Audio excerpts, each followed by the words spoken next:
2 lakh BPSC के शिक्षक जो परीक्षाओं में उत्तीर्ण हुए उसमें कहीं भी कोई शिकायत नहीं मिली है। लेकिन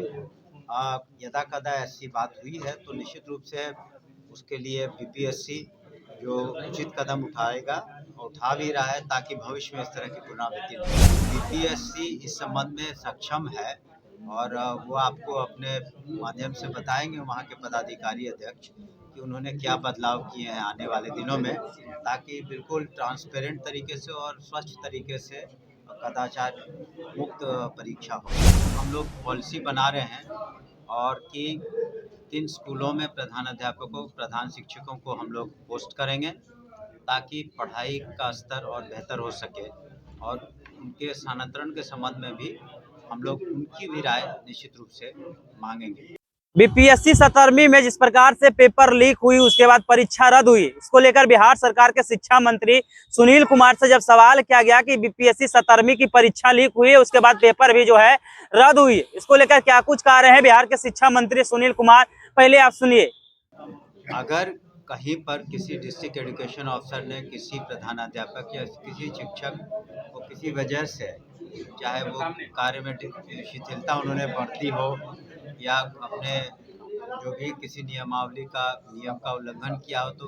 विशेष परिस्थिति में बहुत कम ऐसे मामले रहे होंगे मेरे ख्याल से। लेकिन जहाँ तक प्रधान अध्यापक का और प्रधान शिक्षक का प्रश्न आपने पढ़ा होगा अखबारों के माध्यम से कि हम लोगों ने बीपीएससी के थ्रू परीक्षा कराई और प्रधान शिक्षकों का कमोबेश अभी उनका काउंसलिंग हो गया है।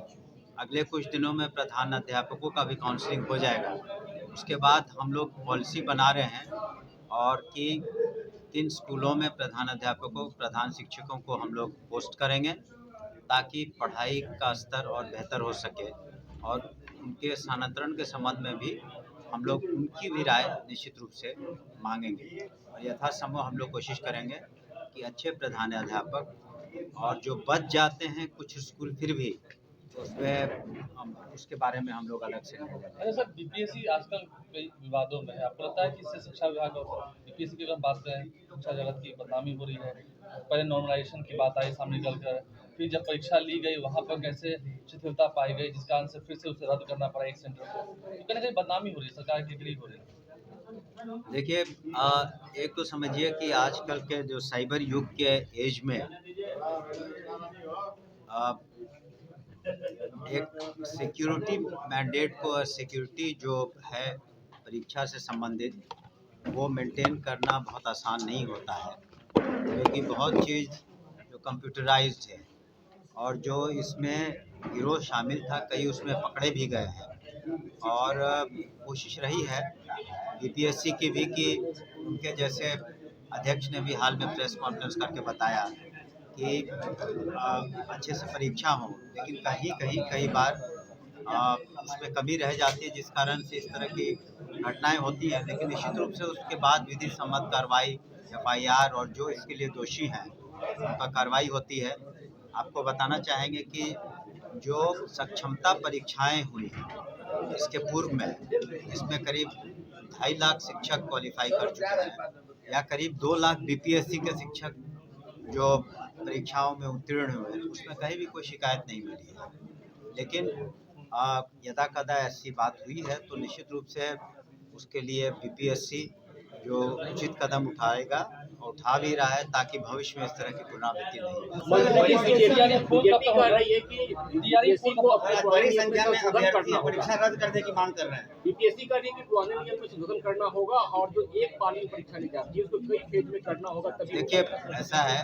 कि बीपीएससी इस संबंध में सक्षम है और वो आपको अपने माध्यम से बताएंगे वहाँ के पदाधिकारी अध्यक्ष कि उन्होंने क्या बदलाव किए हैं आने वाले दिनों में, ताकि बिल्कुल ट्रांसपेरेंट तरीके से और स्वच्छ तरीके से कदाचार मुक्त परीक्षा हो सके। आपको लगता है चुनावी साल है, बीपीएससी से डिग्री करा रही है, इन छात्रों का गुस्सा आपको तो झेलना पड़ेगा? देखिए, ने तो उदाहरण भी दिया कि करीब 2.5 लाख सक्षमता पास कर चुके हैं जो परीक्षार्थी, जो सक्षमता परीक्षा जो नियोजित शिक्षक पास कर चुके हैं, या बीपीएससी में करीब 2 लाख क्वालिफाई किए थे टीचर, उसमें तो कोई शिकायत नहीं हुई। उसमें तो बिल्कुल स्वच्छ तरीके से परीक्षा भी हुई नियुक्तियां भी हो गई। तो लेकिन कभी कभी हमने कहा ना कि एक चैलेंज है, बहुत बड़ी संख्या में अभ्यर्थी आते हैं एग्जाम में, तो कहीं चूक रही होगी जिसका पुलिस भी अपने अनुसंधान में पता कर रही है, और बीपीएससी एज ए कमीशन भी उसमें जो भी लूप होल्स है, जो कमियां, उसको दुरुस्त करेगा। तैयारी 4 कब तक? हम लोगों ने उनसे रिक्वेस्ट किया है कि जल्द से जल्द करा दें, ताकि अभी हाँ वो काउंसलिंग चल रहा है, कुछ काउंसलिंग जैसा कि हमने कहा कि तत्काल हम लोग प्रधान अध्यापक का करा रहे हैं और प्रधान शिक्षक का करीब करीब पूरा हो चुका है। नहीं, ये तैयारी को मतलब क्या जनवरी के फर्स्ट वीक में से हम लोग वो अपना डेट देंगे, शेड्यूल वो देते हैं बीपीएससी, क्योंकि उनको बहुत सारी परीक्षाएं लेनी होती हैं,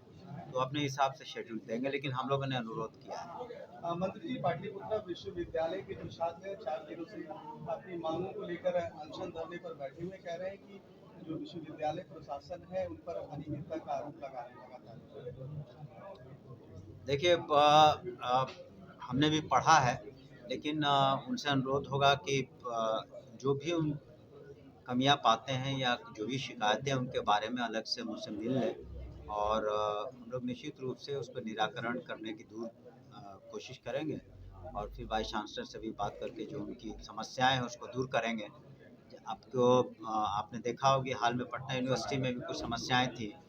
तो माननीय राज्यपाल महोदय ने भी इंटरवीन किया, हमने भी इंटरवीन किया, और वो समस्या दूर हुई। तो आपने सुनील कुमार को सुना, साफ तौर पे कहते हुए नजर आ रहे हैं निश्चित रूप से कहीं ना कहीं चूक हुई है, इसलिए जो है पेपर लीक हुई है, और इसका जिम्मेदार आयोग है, और आयोग ही जो है आगे फैसला लेने वाली है पेपर लीक को लेकर। वहीं शिक्षकों की बहाली पर भी कहते हुए नजर आ रहे हैं कि प्रधानाध्यापक का काउंसलिंग हो गई है और जनवरी महीने से जो है उनका भर्ती प्रक्रिया शुरू कर दी जाएगी। शिक्षा मंत्री को सुना, जिस प्रकार से बीपीएससी हो या तो शिक्षकों की स्थानांतरण हो, तमाम बिंदुओं पे कहते हुए नजर आ रहे थे। आप क्या सोचते हैं शिक्षा मंत्री के बयान पे? अपनी प्रतिक्रिया जरूर दें, और ऐसे ही खबरों से रूबरू होने के लिए देखते रहिए आगाज फर्स्ट न्यूज।